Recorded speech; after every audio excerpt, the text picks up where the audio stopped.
गांव में तो सब जगह अकाल की परिस्थिति हो गई है। लगता नहीं कि अब इस गांव में ज्यादा दिन रुकना उचित होगा। काम के लिए बाहर गांव तो जाना ही पड़ेगा। रघुनाथ काम की तलाश में दूसरे गांव की ओर निकल पड़ता है। चलते चलते वह शिवपुर गांव में आ जाता है। वहां उसका रहने का कोई ठिकाना नहीं था और उसके पास कोई काम भी नहीं था। चलते चलते वह एक अमीर किसान हरिप्रसाद सेठ के पास आ पहुंचता है। सेठ जी, मैं रघुनाथ दूसरे गांव से आया हूँ। हमारे गांव में अकाल की परिस्थिति हो गई है। लोगों के खेत सूखे पड़े हैं। गांव में बूंद बूंद पानी के लिए लोग तरस रहे हैं। अगर मुझे आपके पास कुछ काम मिल जाएगा तो बहुत कृपा होगी बड़े भाई। अरे रे लगता है तुम्हारी हालत बहुत खस्ता हो गई है।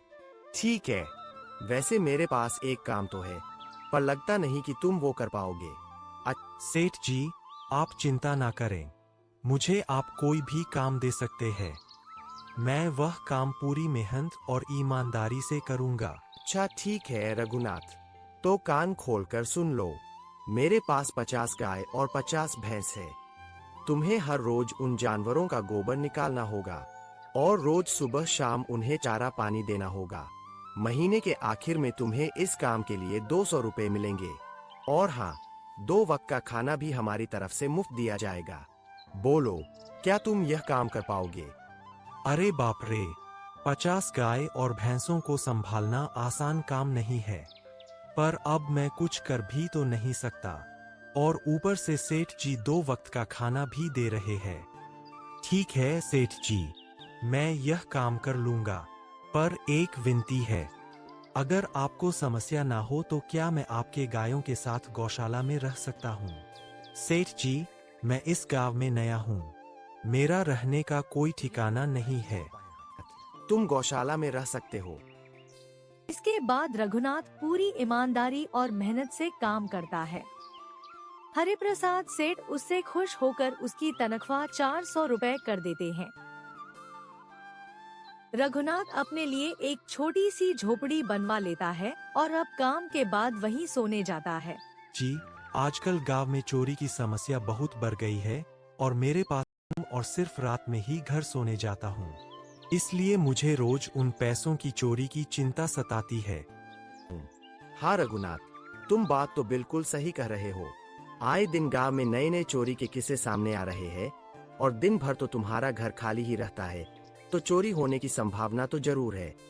देखो रघुनाथ, ऐसे समय में तो गांव में एक ही जगह है जहां पर तुम्हारा धन सुरक्षित रह सकता है, और वो है जमींदार का घर।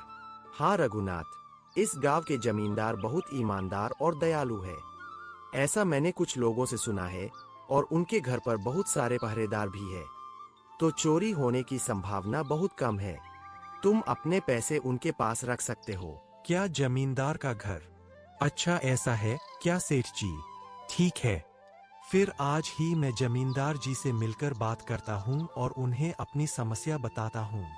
जमींदार जी, मैं सालों से हरिप्रसाद सेठ के पास काम कर रहा हूँ और मैंने कुछ रुपए भी जमा कर लिए हैं। पर बात यह है कि गांव में चोरी की समस्या बहुत बढ़ गई है, तो मुझे अपने रुपए घर में रखने से डर लग रहा है।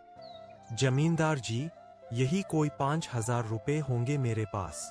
मैंने आपकी ईमानदारी के बारे में लोगों से बहुत सुना है, इसलिए मैं अपनी रकम आपके पास कुछ वक्त के लिए रखने आया हूँ। ये पूरे 5000 रुपए है। आप गिन कर देख लीजिए। अब मुझे चोरों का कोई डर नहीं है, क्योंकि मेरे पैसे सुरक्षित हाथों में है।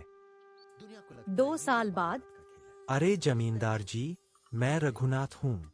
पिछले साल मैंने आपको पैसे संभालने के लिए दिए थे, याद आया कुछ?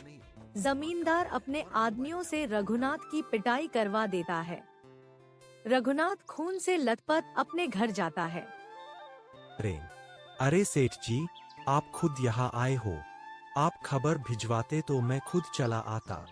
सेठ जी, जमींदार ने मेरे पैसे वापस नहीं किए। वो बहुत लालची इंसान है। जब मैंने गिड़गिड़ाया तो उसने मुझे डंडों से पिटवाया और घर से धक्के मारकर निकाल दिया। अब लगता नहीं मेरे पैसे उस जमींदार से वापस मिलेंगे भी। अरे बाप रे, ये तो बड़ा ही गंभीर विषय है।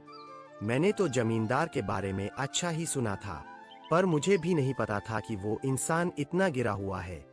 तभी मैं सोचूं हर साल उसकी संपत्ति इतनी ज्यादा कैसे बढ़ रही है। मुझे माफ कर दो रघुनाथ, मैंने ही तुम्हें जमींदार के पास जाने को बोला था। गलती तो मेरी भी है। रघुनाथ, मेरे पास एक तरकीब है जिसे मैं तुम्हारे पैसे तुम्हें वापस दिला सकता हूँ। ठीक है रघुनाथ, सुनो मेरी योजना। अगले दिन हरिप्रसाद सेठ रघुनाथ के कान में योजना बताता है। नमस्ते जमींदार जी। अरे जगत सेठ, आप आज खुद यहाँ। बोलो भाई, इस गरीब के घर कैसे आना हुआ?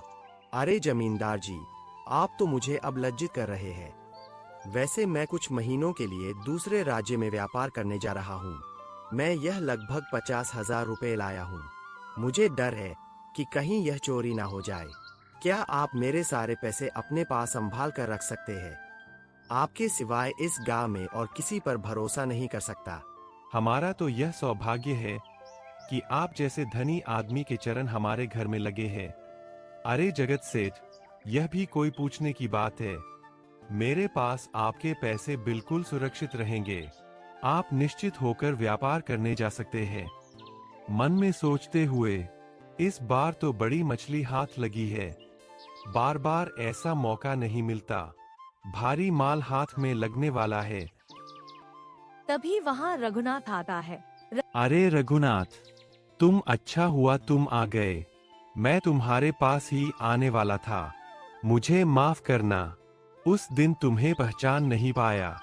इतने सारे लोग मेरे पास आते हैं तो जरा परेशानी होती है, पर मैं अपनी बातों का बड़ा पक्का हूँ। हाँ रुको, मैं तुम्हारे सारे पैसे अभी देता हूँ। माफ करना रघुनाथ, मेरे आदमियों ने तुम्हारे साथ उस दिन बदतमीजी की। मैं आज ही उनको काम से निकालता हूँ। रघुनाथ को उसके पूरे पैसे लौटा दिए जाते हैं। आपका बहुत बहुत धन्यवाद सेठ जी।